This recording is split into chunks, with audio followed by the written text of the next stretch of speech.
God. God, anoint my flesh and bones so that I'm not at fault. When others doubt me, sign your name and love upon my heart. I know I seem so lost. At times I even mimic Saul. But I want the faith and trust like Abe and Isaac saw. He held the sword upon his promised son. They too were scared, but didn't dare to ever question why you led him there. Now take for instance Job. It's how his story goes. Had a fun-filled life in the change of a night. He had lost all that he owned. I would disown you, Father, maybe even curse your name. But that just goes to show I'm not like Job, weak in my faith. He came to you in praise. I'd run the other way. So break me now, invest my works, and let your truth remain. From Genesis to Revelation, God, I read the red. It's my infatuation underlining all that you've said. So yeah, my word is marked up with pen, highlighting script.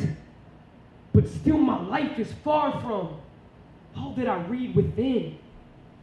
It doesn't mean a thing if I continue just to find that what I'm reading I am visioning with sheltered eyes. I want the most of what I read and pray the seeds are planted. I'm going to take my life in exchange for Christ like it's terminal cancer. Saying light is the answer. But do I prove to show him? Or does my life reflect it? I even really know him. I want the life verse read in Matthew 25:40. What you did for the least of these, you've done for me. But it's me I'm the least. At least that is my story. To say the least, you died for me, so it's not over for me. But I'm done with spirit highs when people preach the word's intentions like it's a rally for believers who stop by to listen. 2 hours in, you're crying, Kanakuk has got you weeping. 3 weeks from now, you won't remember D was even speaking. That's not a life change. That's not grounding your faith. If you were drawn by numbers, he had crowds in his day.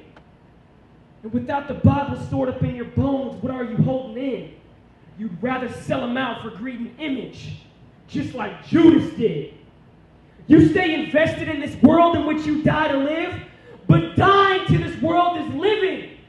That's what real investment is. So I encourage you to take a pen and jot this down in case you need a small reminder when you're lost amongst the crowds. Turning tables, telling fables, preaching Jesus in the streets, but you've missed it, can't replace it without his beautiful feet.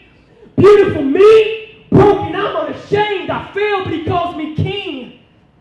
And he wants me to spread his name. But do I read enough? With my indwelling sin, that will keep me from the word, but yet the word keeps me from sin.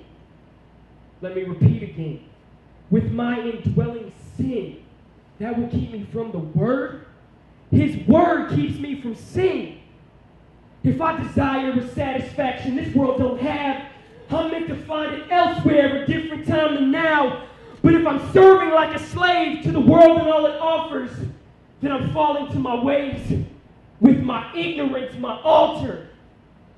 So Father, let it be for me to grow that I seek in your word, I invest in deep. For if it's not your love story that I'm soaking up, this world has got me where it wants me and I've had enough. Too many times I admit that my life is on a binge. I'm fingerprinted, procrastinating, so I give in. My desires override my intentions to succeed. And so I'm lost in this world as the world marks me. I can't let it be. Father, I hear you're calling. Empty me out and shape me up. I'm going all in. I'll give it all up to follow you like Paul did. And all the other disciples you had your way with. And I'm okay with you, my identity. Because my hands are on your truth. This world ain't marking me. And now I understand. Guys, it's all in what we read. I'm not a sellout, God. I offer all of me.